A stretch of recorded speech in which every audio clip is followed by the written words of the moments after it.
Кадыр түнү. Рамазан айынын 27 түнү. Бул түн көпчүлүк көз караш боюнча кадыр түн болуп саналат. Ушул түнү Кур'ани Карим пайгамбарыбыз саллаллаху алейхи вассаламга түшүрүлө баштаган.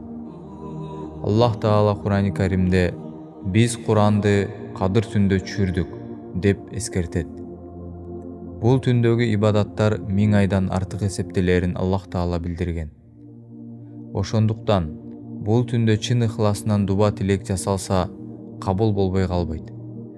Жогорку касиеттүү түндөрдө мусулмандар үчүн өзгөчө бир намаз окуу анык бекитилбесе да, Аллах Таалага белгилүү касиеттери бар болгондуктан бул түндөрдө башка демейки түндөргө караганда көбүрөөк ибадат дуба кылып, намаз окуу, Куран окуу сыяктуу жакшы иштерди аткаруу менен өткөрүү зарыл. Айрыкча бул түндөрдө каза намаздар болсо толуктап окуу, таспих, зикир же салаваттарды көп айтуу менен бирге, күндүздөрүндө ороза кармап, адамдык акысы барлардын акысын өтөө, кедей бечараларды жоктоо, соопчулук кайрымдуулук иштерди демейкиден ашыра көп жасоо талап кылынат. Жогорку түндөрдө эң аз болгондо 2 рекеттен же күчү жеткенче нафил намаздарды окуу көптөгөн соопторго эгедер кылат.